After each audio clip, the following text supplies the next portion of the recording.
Am I in focus? I probably aren't that well in focus. So if I now put the 4x close-up on, am I now in focus? And is the background a little bit blurry? Let's just come a little bit close. Let's go to there. Am I still in focus? Again, watch the background. I'm going to take the lens off again. Now probably the background is in focus, but I'm probably not. Again, just try again. Is that the background out of focus and me in focus? Or close enough? Interesting.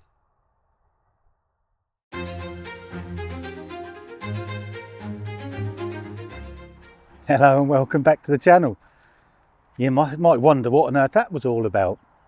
Well, I'm using the Ace Pro 2 and I was looking at the extra lenses for it. I have got the ultra wide angle one, which I love.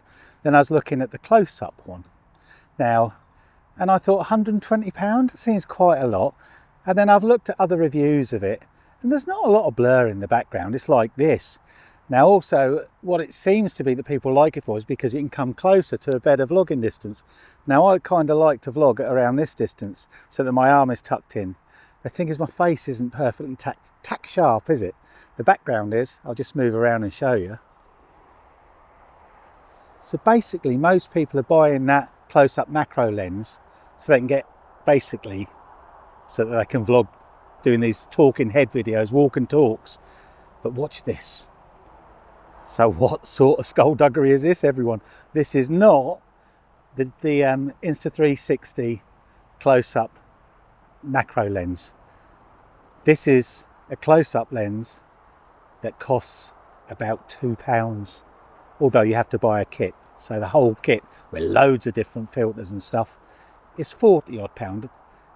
And all I've done, just so I don't waffle on too much, so those people that just want to know what the heck is going on, I bought a 52mm lens adapter for the Insta360 Ace Pro 2, and I already had these 52mm filters in stock that I bought years ago. So I'm just going to put a picture up of them all now. There'll be links to all that below, by the way.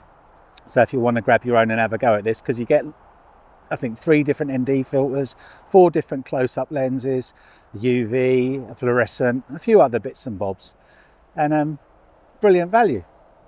So as you can see, we have some bokeh. So I'll just move around a little bit. Definitely more bokeh than the official close-up lens from Insta. Now it's not quite brilliant because you can see, I'd best probably go over here a little bit, turn around here, and you can see the bokeh isn't consistent across the axis. It's more so in the corners. And this is 4x. I've got a 1x, 2x, 4x, 10x. The 10x is too much. So, but as you can see, I can come quite close and my face should be tack sharp. So this does work in the same way, in my view, as the official one from Insta, except you get more bokeh. What do you think? We'll try the other lenses now. Okay, this is just the 1x close-up lens that comes in the package. I don't quite know how close I'm going to get to myself because I haven't tried this one yet. So we'll get it ridiculously too close. But am I sharp? Am I in focus? Now get it back to where I would normally vlog from, which is comfortable. Arm down by the side, just on a little stick. And you're not going to get a lot of bokeh or anything with this one, but it will do that same function of hopefully keeping me in focus. So that's the 1x close-up. This is a 2x close-up, and I think this is perhaps the best compromise. So it's not going to be too blurry behind, but I should be in focus. So I'm going to bring it a bit closer, silly close, then bring it back to where I prefer to have it. Just do a little spin round for you, see if I remain in focus.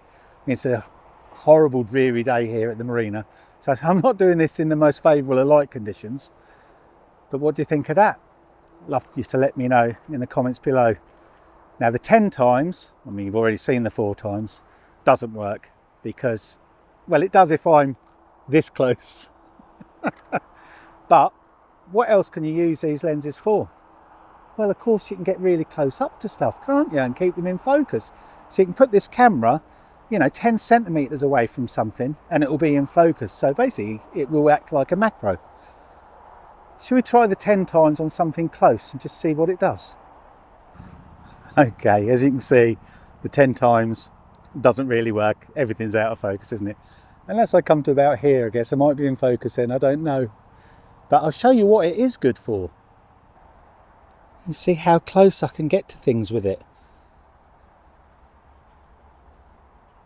I'm not quite sure how close I can get. That's obviously going to be out of focus, but I'm literally 10 mil away from it. So now I'm about five or so centimeters away from it. Maybe, no, little 10 centimeters away from it. So that's probably within its range. Obviously if I go up here, everything's out of focus. Let's go and try another couple of things. Now this should actually look quite cool, I would have thought.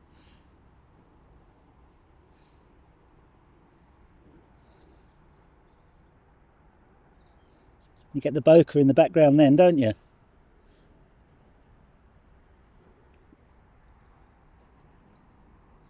Wow.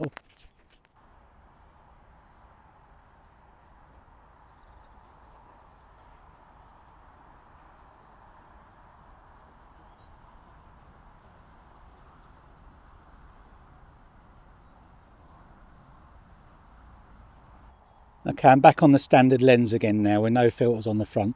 But it's just to kind of try and prove my point. Now if I go as close as I did without the lens on, or sorry, with the lens on, you'll see this isn't going to be as good, is it?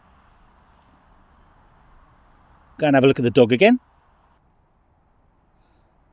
So you get the idea.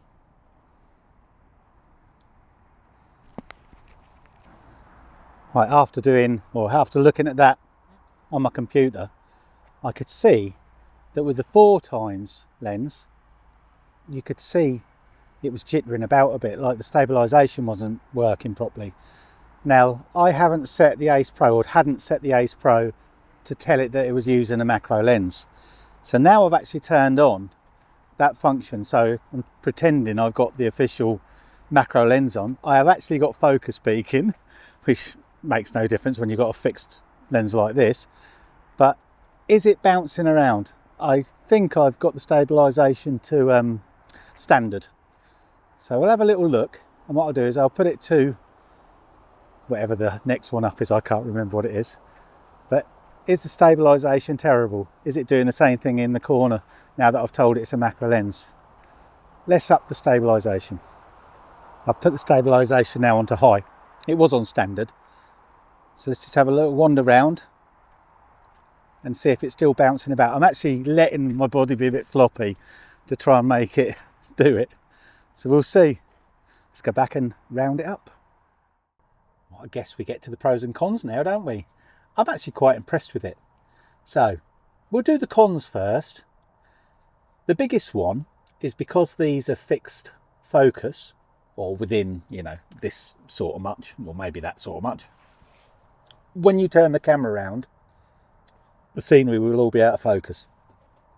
So you can't just use the focus ring as you can on the official Insta360 macro close-up lens. You'd have to take this filter off, basically, when you want to turn the camera around. I don't see that as a major issue, because when you're walking and talking, you're not going to be wiggling the camera around too much. It's not on a motorbike or anything like that. Not doing extreme sports, so you don't need a close-up lens for that anyway. You'd basically have a wide angle on, wouldn't you? Or the ultra wide angle, which I do think is worth the money, by the way. That was 65 or 67 quid or something, I believe. That one's worth it. The other con is the stabilization. It's definitely not quite right. It's fine in the middle. It's this jittering, so I can't say it's the actual stabilization of the camera. What I think it is because the edges are blurred, you notice a wiggle wobble a little bit more. So, and of course, because these filters are concave, the more magnification the lens has, so the 10 times close up, it was accentuated a lot on there. It's really quite bad. I think down on this number 2, which I'm using at the moment, and I'm really much closer to the camera than I would normally be, I don't see there's an issue. And of course there's not an issue when you're sitting here doing a talking head, but I know, or I'm pretty sure, I should be pretty tack sharp. So, any other cons? I don't think so. The pros? Well, first of all, it's cost, isn't it? Absolutely. So, the close-up macro lens is £120, the one from Insta. And this setup, the actual lens adapter, so to be able to put 52mm lenses on it, or sorry, filters, lenses, whatever you want to call them, was £10.99. The filter itself comes in a bigger pack, and it works out that one filter is costing you about £2. You get so much in that kit for 40 or pound, as you've seen it earlier. It's well worth it, because when you put that 22mm adapter on, oh sorry, I keep saying 22, the 52mm adapter on this camera, it opens up a world of possibilities. Of course, you've got all of your ND filters that you can put on there. You get nice variable NDs at 52. I did try the variable ND little one by Newer that just slips on here, and that was no good. It's too close to the lens. So I think even if you went bigger, because you can get bigger adapters, by the way, your ND filters will look good, and your variable ND filters, they're the ones we have issues with. Of course, you put CPL filters on, you get polarizers, you can put fluorescent lighting filters on there, you can put UV filters on there, you can put all sorts of filters on there. So it opens up the door to being much more creative with an action camera. So there's the biggest pros for it. I didn't see any degradation in the quality of the image. It didn't drop me down a stop on exposure. So it doesn't seem to have any real issues apart from that little jittery bit on the edges. This is just with the close-up filters. I have put the ND filters on that came in the pack, and they're fine. They actually work quite well, although I do want a decent variable ND. Now, what you've also got to remember, these are cheap lenses. You will get better quality close-up 52mm variable lenses if you want to go down that road. So that's about it, really. Yeah, there is one other thing, major pro. I've got the new Grip Pro thing, you know, for the photography, for this Insta360, because that's kind of being what's pushed at the moment, isn't it? Now, these lenses open up a big, loads of possibilities for photography. And what we're going to do is we're going to end this episode with some photos that I've taken with this, with the 10x macro lens on, or close-up lens, and just to show you that the bokeh or the blur looks really good. They'll just be everyday objects. I'll have to do them tomorrow because it's dark now, but that's how we'll end the video, and I hope you got some usage out of this. Maybe you'll give it a go. Again, there will be links down below to what I bought, so if you want to buy them through my affiliate links, I'll make about 3p, which is all good for the channel, good for me, and good for you. Give it a go, because it's a very small investment. And that's that. That is that. Hope you enjoyed it. Don't forget to like and subscribe and all that sort of stuff, and let's see what happens in the next episode. Bye.